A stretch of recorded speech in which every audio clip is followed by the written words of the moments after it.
There's a question that friends and family always seem to ask me. How are you so okay with starting again? Or how do you get so disciplined? How are you putting yourself out there so forward? Right? How are you so confident without earning it? Essentially, like, do I have your evident piece of paper wavering around to say like, hey, I'm qualified to speak? Like, not really, no. So where did this inner confidence come from? Okay, it's not really something that I ponder over, probably because it's naturally, at this point, ingrained in me. Having to analyze the 1, 2, 3 steps is a funny one. But I'll try. I think one of the first things is like contemplation on death. I know this is taught within Buddhism. I was brought up Buddhist, both Thai and Chinese, and a little bit of Hinduism. Subconsciously or consciously, it was there for me. And I always had this internal fear that in this blip of a human life, I will be locked in this perceived like golden cage. I imagine myself not having my heart and soul in my vocation, in my reputation, in my work, but building to a point where everyone around me, an echo chamber of woo, praise and approval, but I am dead inside. The golden cage. Contemplation is that I cannot die having a life like that. A soulless life. Life where nobody understands the inner world of me. I know you're like, oh my god, Kina, you think so high of yourself, like you reach a state of success. Oh my god, that's the worst life for you. It's one of them, yeah. And I gotta be radically honest, hey. I am an Aries. You know, Aries always has this like ego, this voice in their head that it's the best. It's the best.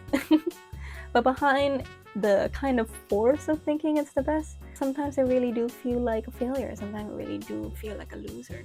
You know, that's kind of like the sad part of having this relationship of wanting to become the best, wanting to be first. The other side of it is not exploring my curiosity. I can't be on my deathbed and think, wow, what would have happened there? I'm the type of person who loves to contemplate on alternate lifelines, like the butterfly effect, you know? One choice leads to a whole sequence of a different existence. And my control freak nature comes in. I want to pile my path, choose the steps that reveal and complete the curiosity loop. I need to not regret anything. That is a deep core value of mine. So, because I need to reveal the curiosity, because regret just seems like the worst thing in the world, and also not having the world understand my inner world, that relationship, that pain, it fuels me to go for it, to go for what I want. It's very HD in my mind. The reality of hell for me is very evident. So I question my friends, my family, who ask me, how do you do it so easily? How do you make the choice to, you know, pursue your desires? I question, have you seen your pain, your worst reality in HD mode? Have you gone down the nitty-gritty tracks? Or are you in a state of, yeah, I'll look at that later? Not realizing how short our human life is. Are you just distracted? How distracted are you? I genuinely think that the reason people don't perceive, dream that big is because they're not grounded in the reality of their situation. You need to ground into the reality of your choices. The second thing is, how do I gain so much confidence from going for my desires? Well, I lived an abundant of nearly 2 decades worth of my life doing things that I hate because I felt chained to it. Now I have an Asian upbringing, and part of that is you gotta do piano classes because apparently someone in Asia Town said that to be successful, you have to know how to play the piano and you have to have the grade 8 certificate. What? That's so silly. I don't even know. But also I was in fear of having the rejection from my parents, so I did it. Every single week I showed up, I got the grades, but my soul was deteriorating. It was dying because I didn't understand why this investment of time was necessary.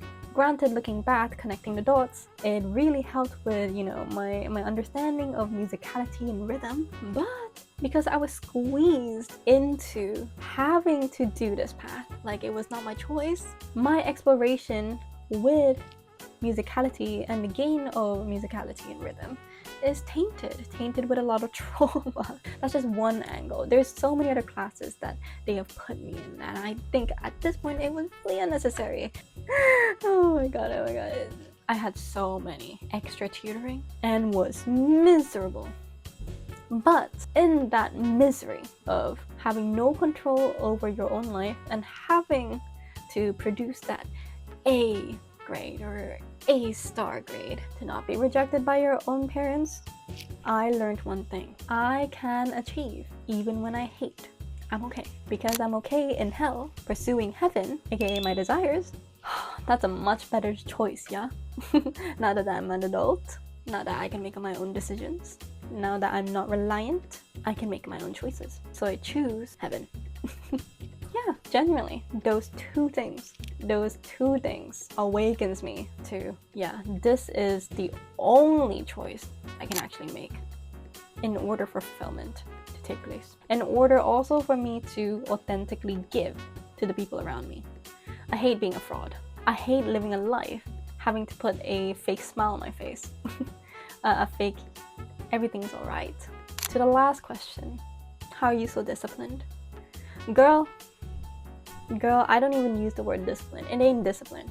It is because I am choosing the path of heaven to me that I am drawn to do more of it. And so the rhythm of executing becomes quite evident, looking like discipline. That's it. I make it so easy for myself. Yeah, I think that answers it. Contemplation on death, not really disciplined, but just obsession. I become so HD with my cards, my natural talents and abilities. And I also think it's a disservice to the world to play a lane that your cards are not dealt with because you feel like you have no other choice. This type of courage is built. And one more thing with the idea of cringe. I mean, people are not asking this, but I know they're thinking it because part of me is thinking it. Oh my god, how are you allowing yourself to fall to not be an expert and to be cringe in front of others, right? How am I okay looking like a fool showing up online? If you kind of scroll through the past, you can see that I tried a multitude of things. The way I film myself, I don't know, lighting, etc. How are you not cringing at that? Girl, I don't even know. I love me a bit of cringe. Because deep down I just know, and it saddens me to know that people are freaking weird. We're all a little bit weird. I believe that. You know, have you deepened the relationship with a friend or like a lover and the weirdness comes out? Oh my god. To me that feels like dessert. It's like the light in people. It's the aliveness and the animation. Cringe, the association of cringe to me is just so human, you know, so I don't judge it. Yeah, sometimes I'm like, ooh, I can't believe I did that. Ooh, that didn't fit well with me. Behind all that is like maybe rose tinted glasses on, oh, at least you tried. Oh, at least I fulfilled my curiosity. I'm grateful and I'm thankful for being cringe. The association in my mind, it's a very beautiful, flourished, happy place. Yeah, it's essentially all to do with your definition, right? People always talk about how the way you feel is according to your belief systems, according to your perceptions, according to your point of view. To me, my point of view, I make sure I see the Garden of Eden at the end of the road, up in here and here. Supplement with meditation, visualization, mirror work. You get the gist. All of that makes a confident me.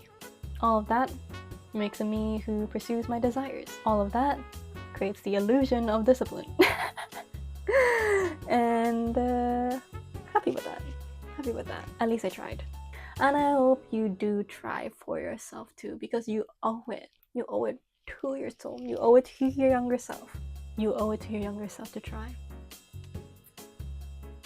God damn. Okay. If you enjoyed this, I have all my services linked below. Come through my pages. And see y'all next week. See y'all next week.